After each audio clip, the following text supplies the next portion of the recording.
everyone. I'm Elena Armijo, and I'm the founder of the C-Suite Collective. This is a company I created for executive leadership coaching and wellness that supports C-suite executives, entrepreneurs, and founders. Now, more than ever, businesses are running faster and with fewer resources. Burnout, overwhelm, disconnection, and disillusionment are the new norm for teams struggling with an old paradigm. At the C-Suite Collective, we believe deeply that providing massive support for your teams through executive coaching and holistic practices will create an inclusive culture, higher levels of performance, sustainable change, and the organizational impact you desire. You can find us at the c-suitecollective.com. Where are you practicing humility in your leadership? We'll look at that today in our coaching tip for the month. And today I got the incredible opportunity to speak with Katherine Folk-Sullivan. And she is a PCC-credentialed coach, a graduate of accomplishment coaching, and a certified trauma-informed coach. I hope you enjoy our episode today, and remember, something powerful resides within you. I'm here to support you in seeing it and creating it.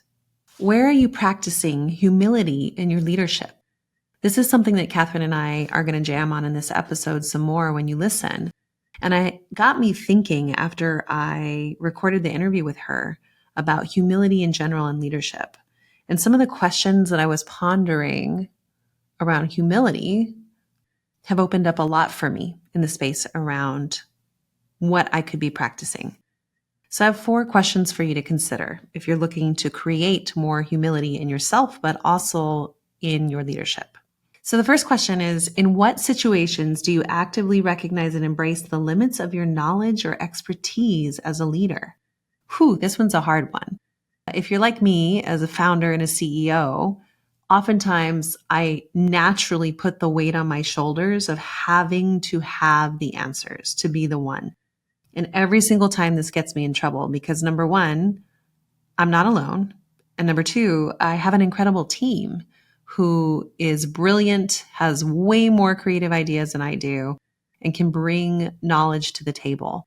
So I think this first question has me really look at, where am I willing to put down expert, no matter what my training or years around the track say? Am I actually willing to bring a growth mindset? And we hear that a lot, but it's really being willing to say, I'm going to be extremely curious in this conversation, wipe any knowledge I have from my brain, and listen with an open heart.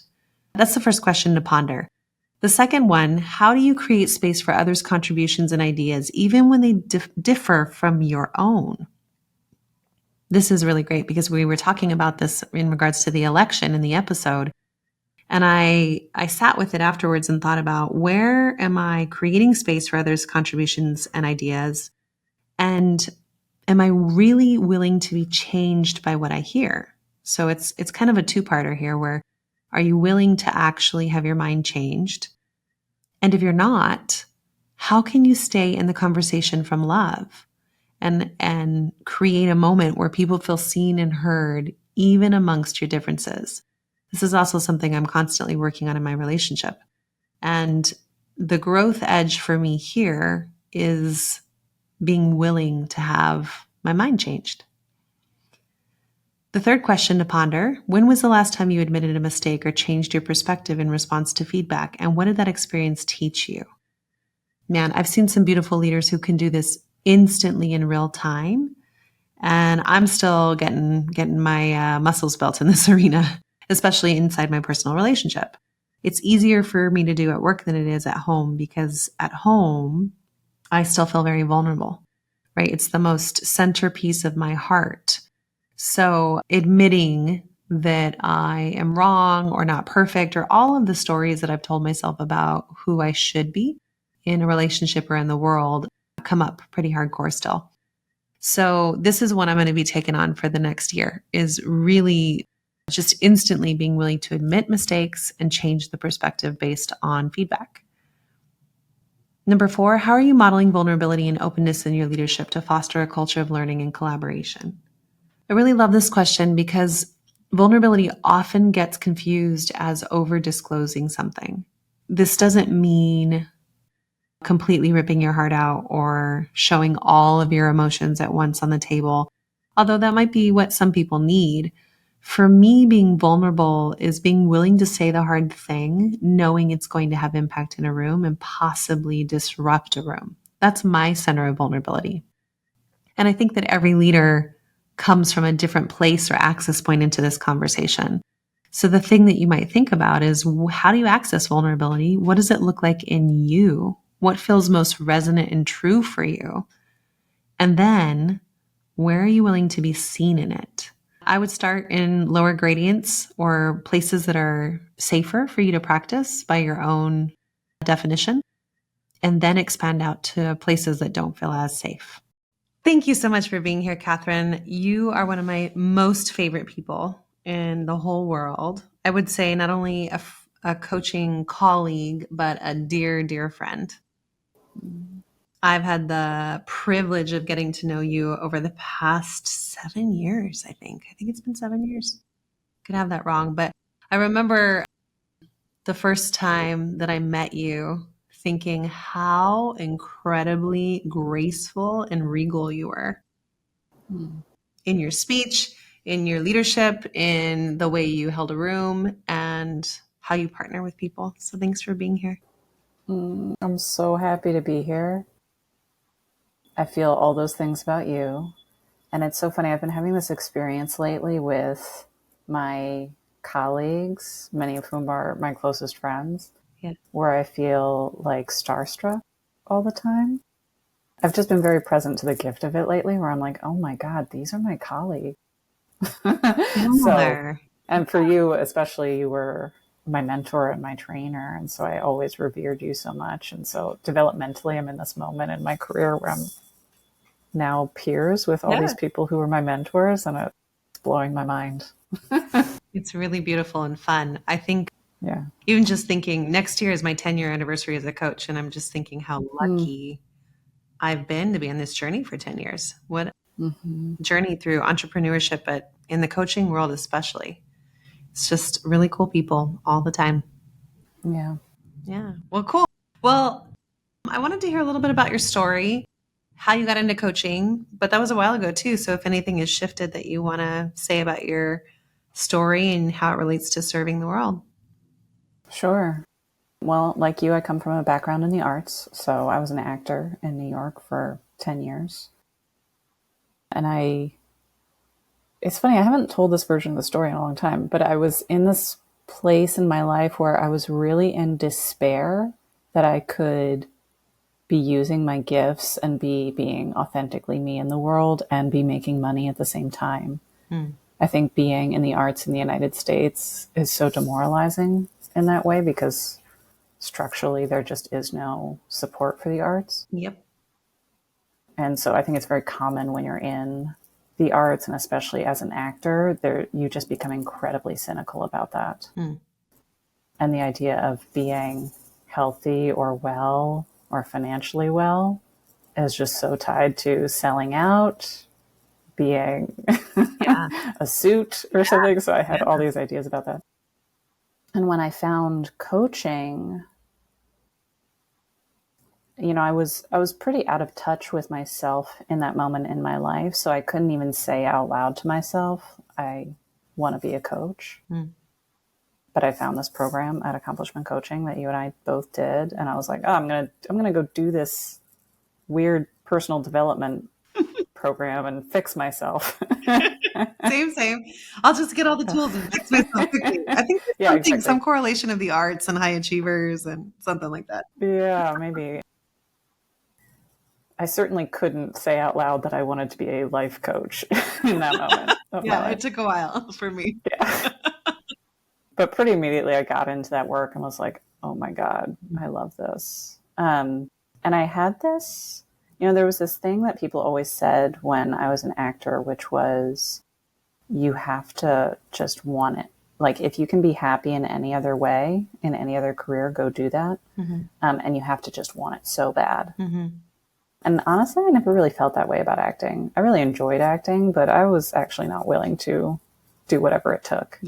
But when I found coaching, I actually had that moment where I was like, I'm willing to do whatever it takes to make this work. Wow, yeah, similar. I think I've admitted that before, but hearing your version of it makes me even clearer that it wasn't the pieces that I thought I'd have to give up Mm. might have seemed workable to some. Like I just was not willing to give up not being in a relationship that was healthy. Mm. I wasn't willing to do that. And not that I couldn't Mhm. have created that, but it was the thing that made me go, yeah, I'm not willing to just walk away from everything for this. So that's funny to hear you say it, because I was already married. I had a really healthy relationship already. It's healthier now, but it was healthy then too.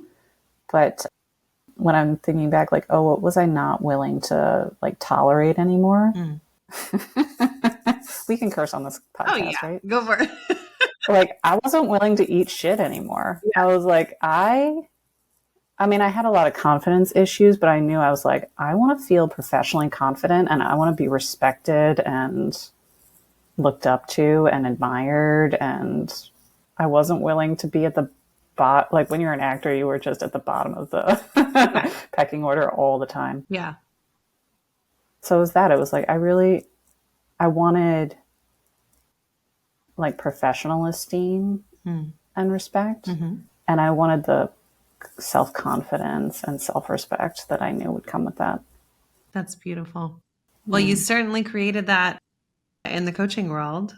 Mm. For those that are listening, the thing that I loved most about creating the C-Suite Collective was thinking about the people who are going to disrupt the coaching industry moving forward and culture.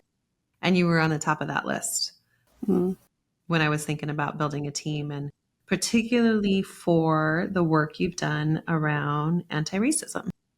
So do you want to share a little bit about how that came about? Sure.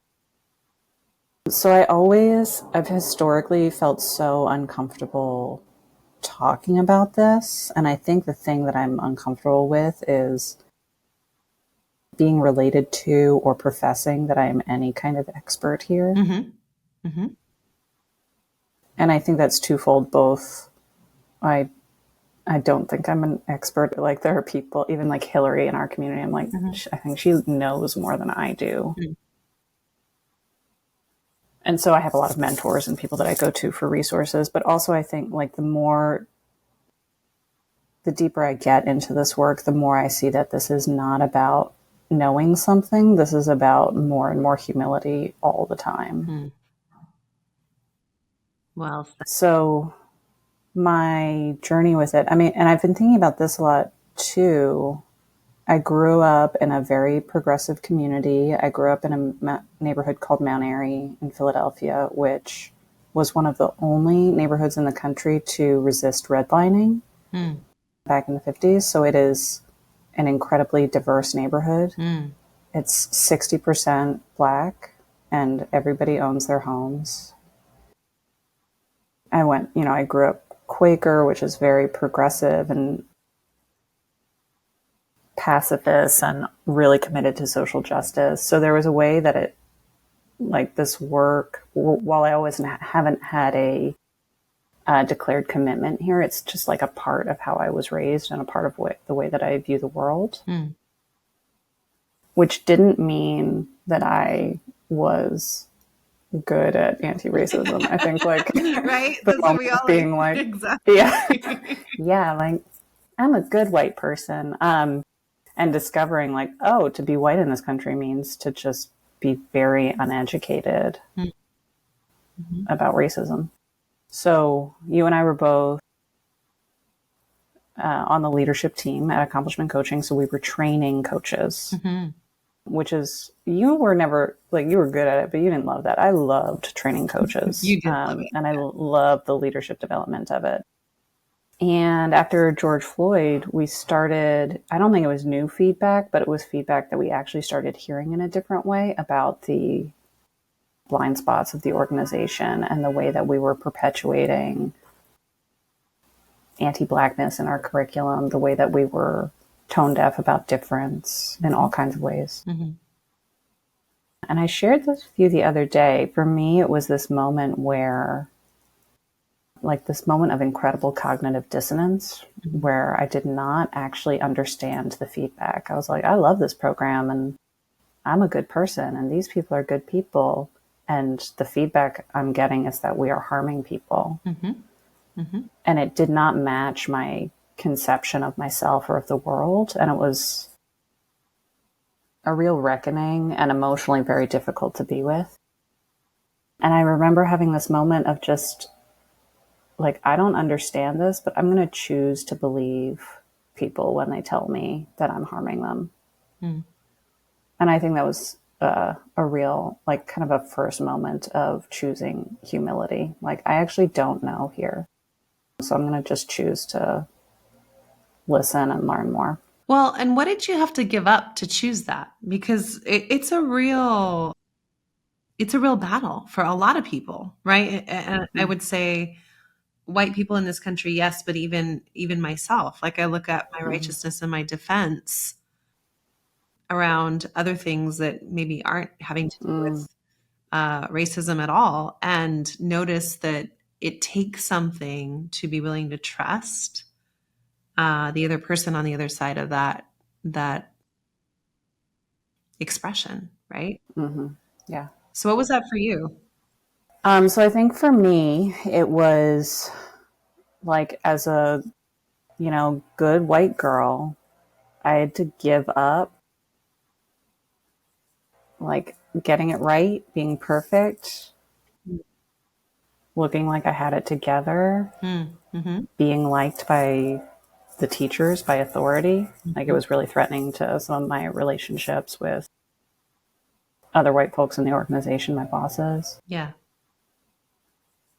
And the reason I'm so excited about anti-racism work, the reason where I'm like, everybody should do this, it's amazing, is because it was also the key to my own liberation. Like, to be living inside of that box of perfectionism was so bad for my soul and my heart and my well-being. And I knew enough. I had been sort of like banging against the walls of my cage for a long time, right? Like, feel inauthentic and I'm people pleasing and I like don't know myself very well and I'm afraid to make mistakes or take risks. But like, anti-racism work for me was the thing where the only way to be in that work was to be humble, to be willing to look bad, to be willing to not know, to give up some idea of like, I'm going to be like this myth of being a good person. And it meant I could just be a human being. Like, I didn't need to be pretty or thin or get good grades. Like, I could just be me. So I'm so grateful for it every day. It's so beautifully said, because I know that a lot of leaders come through the C-Suite Collective and also our private practices, and they ask us, like, what is in it for people in power, white people in America, to give this idea up, right? There's a lot of pushback on that. And I think one of the things you and I have discussed in depth is exactly what you said, the liberation of white people, which I don't hear a lot in the rhetoric right now, or even in the way DEIB has become politicized. We talk about that a lot, how the words have become so heated and wrapped up in meaning and power themselves and politics and dynamics. But the one conversation that still is flying a bit under the radar is this liberation piece for all. So is there anything you say to leaders of organizations that are predominantly white in this conversation when this piece comes up?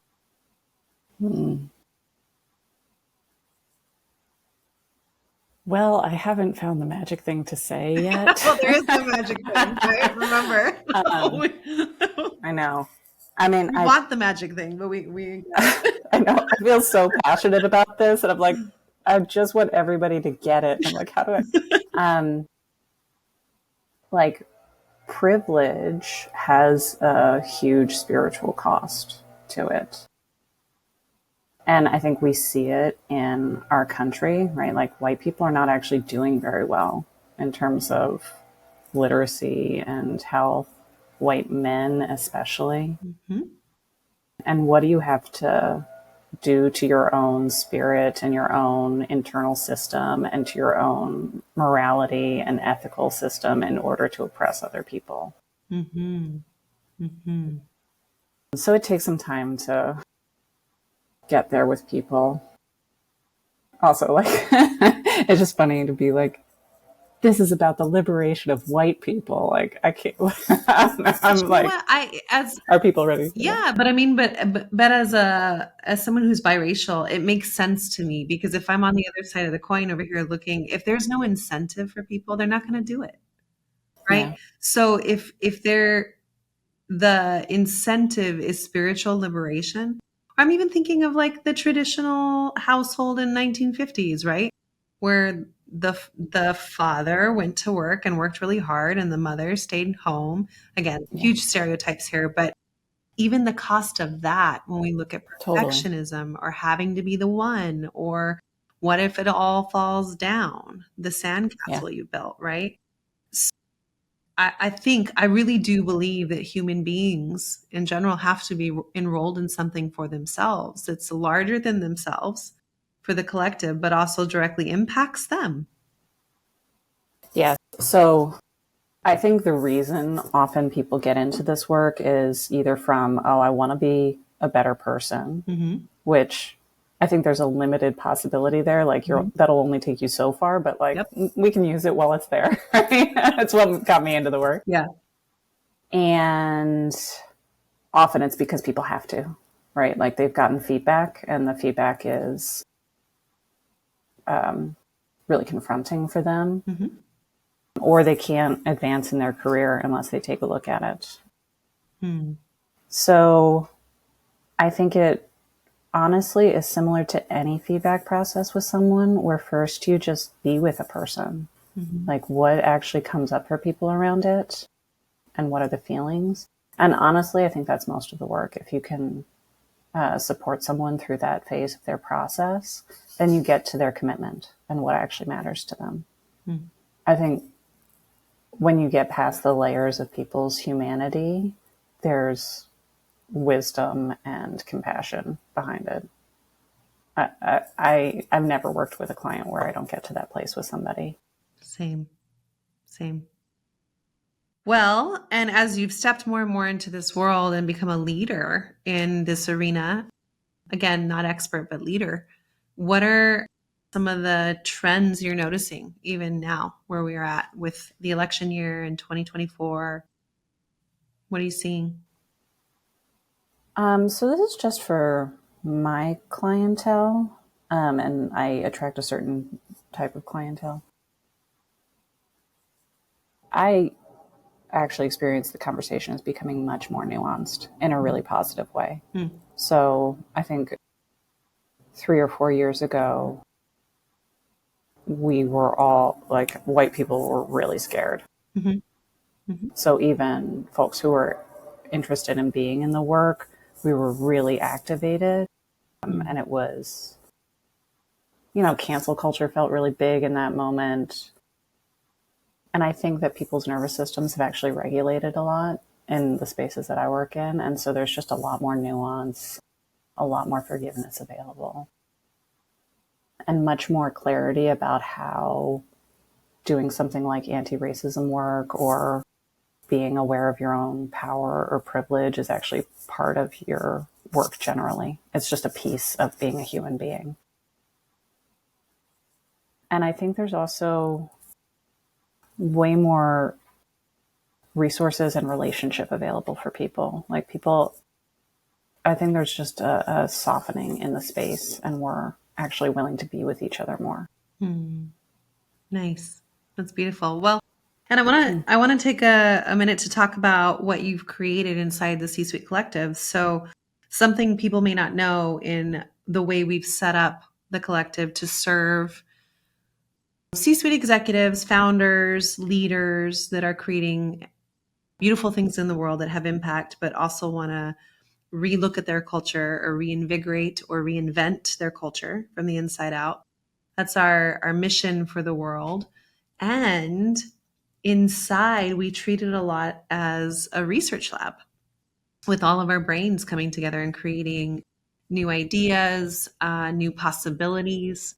So I really believe that the group of people we've selected in the C-Suite Collective are on the forefront of a lot of what the coaching industry is bringing forward, but also what can actually help people support cultural change. So I like to call it our like research lab arm of TCC. And every single person on the platform is involved in some way of creating something in that lab. And you have recently created a beautiful set of competencies. So can you share a little bit about how it started, what it is? Some people might not even know what competencies mean inside an organization. Sure. Well, I remember having a conversation with you and David really early where David was talking about, I think, military, like the 4 pillars of a high functioning team. Mm-hmm. And there was ethos and there was values and then there were standards. Mm-hmm. So I would never talk this way, but the trust you with my wife, trust you with my life. Oh, right. Yes. Like we have the same values. I can trust you with my wife, but trust you with my life, right? I trust your competency and your skill. Mm-hmm. And so I've been thinking about that a lot for our team, having a set of shared competencies and standards around competencies. And I think for us as coaches, that's something that we already had. So when you do your training as a coach, you do it inside of a competency model, right? What is beginner? What is PCC, professional certified coach? What is master certified coach? And so we have a very nuanced understanding of those competencies. And because we've all gone through rigorous training and lots of experience, we trust each other in that area, right? I knew I could trust anybody on the platform with any of my clients at any time. Mm-hmm. So thinking about like, some other areas, particularly the area I'm interested, which is like cultural competency, like what does that actually look like outside of a conversation about a good person? Like what if we actually related to this as a set of skills and something that we can be growing in and getting better at? And what's the possibility that that creates? Mm-hmm. So something I was talking about this with Hillary. Our team is a bunch of like really type A, high functioning people, right? Like Yeah. really good at what they do, really smart. Everyone's got their own business. So nobody wants a boss. So Yeah. what is it like to be a team of those kind of personalities? And one of the things that we have a habit of doing is we are very intellectual and we're very performative, right? We all come in being smart and looking smart. Yep. And this is an area like where I started. This cultural competency is about humility, is about not knowing, is about having a very strong self-focus, really being involved in your own personal work, vulnerability. Mm-hmm. So it was like, okay, how do I leverage the smart brains here to get into that kind of conversation? Mm-hmm. And so this competency model was born, and I was really inspired, obviously, by a lot of people's work in the space already. But honestly, when I was looking, so competency models are a thing out there. Like you can look at individual or organizational competency models. Like, how do you know you are an anti-racist organization? Mm-hmm. But I found that most of those were not, like, they were useful in that they were measurable and they were speaking to how to operationalize liberatory practices. But to me, they were both pretty limited. So they were really just speaking to how white people can become anti-racist. Mm-hmm. So they had, I thought, a limited utility for a multiracial group, which is what we are. And they weren't, in my judgy brain, they weren't that nuanced. So they weren't actually speaking to some of the more relational, spiritual skills of how you be in deep, authentic relationship with people across difference. And that's what I'm interested in. I'm not interested in us I mean, I am interested in us doing better and getting it right. But ultimately, I'm interested in us getting to really be authentic and our true selves with each other in all spaces. Yeah. And again, what I love about your new model is that it's self-focused. And we're really trying to take out the measure from an organizational perspective and focus in on what do you think you need to be where you want to be. Yeah. And it's really beautiful. So Totally. Which, going back to your question about how you give this feedback to clients or executives or leaders, the only way it'll work is if it's self-focused. Yes, we can all learn to just be a little bit more polite to each other, I think, which is useful. But it's deep work, it's personal work, and nobody can tell you how to do it, and nobody is going to tell you how to do it right. Well said. Well said. Yeah.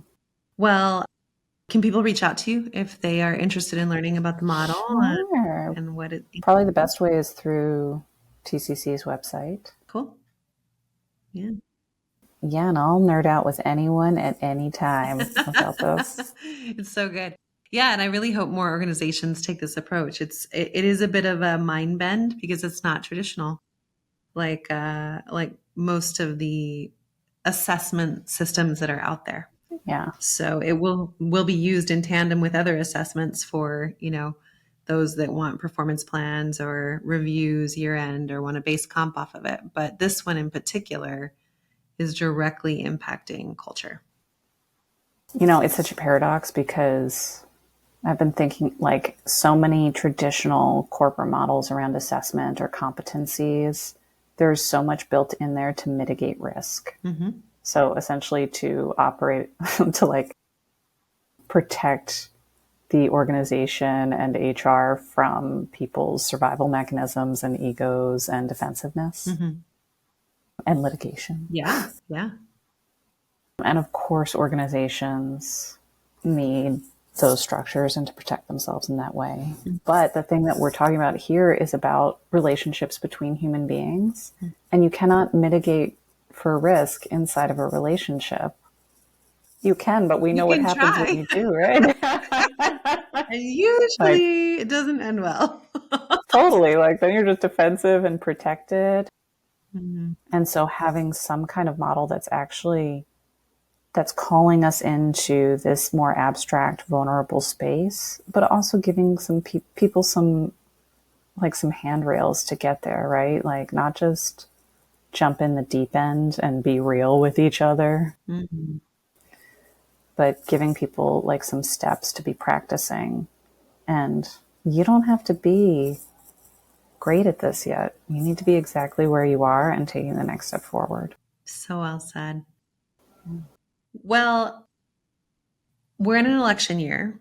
People are getting really, really, in the US, I should say specifically, and people are getting really caught up in a binary conversation in our country, particularly strong opinions around racism and anti-racism and DEIB. So what is your hope if you had a platform, if you were one of the politicians talking to everybody right now, what would you be advising people to deepen into or ground into during this time? Personal relationships, like being connected to ourselves and being connected to each other.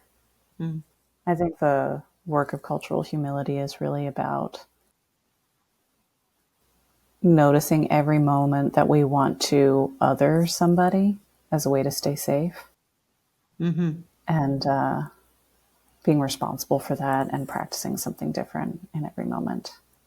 And that every moment is an opportunity for connection. Man, I was just talking about this with a friend of mine who Michael, has a lot of friends and family who are on the opposite side from him politically. And he's been doing a lot of work to stay open-hearted and connected to those people. And I was like, I am so in awe of him. Like, I don't have any family members who are on the opposite political side from me. Like, that's the community that I grew up in was very homogenous politically. So for me, my big challenge, this is the place where I will fall into the temptation of otherizing people. So this is my work. So well said. And my work is to remain as open-hearted as Michael, because I definitely have a very large family that's all over the map politically and physically.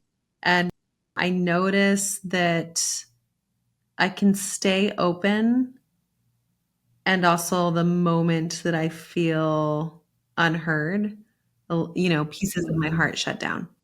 Yeah. So I really do. I love the call forward into, can you actually continue and stay in to make a difference, and not to change people's minds, but just to be with them and be connected and not play the same game. Well, and ironically, we know that actually is the best way to change people's minds is to stay connected. Like that's when you actually have influence and impact with people. Yeah. So, well, but man, and I've learned, you and me together, we'll support each other on it. yeah, completely. And I want to say too, like, even when I'm not, there are certain people in my family that I will never change their minds, and nor do I want to, because I think they're pretty cool in the way they think about things. And I've learned a lot from them. I can bring into my everyday life and everyday love some strong value systems that I might not have learned if I was surrounded in one way. And I think what I love about it is the opportunity to hold a boundary from love and still show up. I mean, luckily, to my knowledge, there isn't anybody in my family who won't still sit at a table together. And I think that's a win. Yeah, totally. And you can be powerful in your voice without needing other people to shut up. Yeah. And for me to know when to listen and not be righteous about it, right? So well said. Well, anything else that you have on your heart, your mind, you want to say? No, very grateful for the conversation. And, actually, I said in the beginning, right, I have this discomfort around, even when you were like, you're a leader in this space. I was like, and I do know that part of my work here is actually being willing to speak and owning my growth and not hiding in, I'm just a beginner. So this is when I look at that competency model and look at my next level, I'm like, oh, it's being more out loud. It's mentoring more people. It's leading in rooms. So thanks for the opportunity. Oh my goodness. To grow and practice, Elena. Oh, it's so fun. And always relating to me as that. Oh, always. It's the easiest thing in the world to do. Thank you for your generosity. Thank you for the humility with which you lead. And thanks for being the one. You don't have to. And you are. So thank you for today. Thank you. If this conversation sparked something for you, let it move through your week. Take it with you. Take on one small action to move the ball forward. And if you want to join our community of leaders who are daring to lead with courage and heart, you can find that at www.elenaarmijo.com or www.the-suitecollective.com. I reserve a small number of complimentary 20-minute sessions for leaders who want clarity on what they need and insight into what is getting in the way. The practical next steps that create real movement and results in your leadership journey. So you can schedule a call through the link below. It's in the description. Like, subscribe. Thank you for listening, for showing up, and for doing the work of being human together.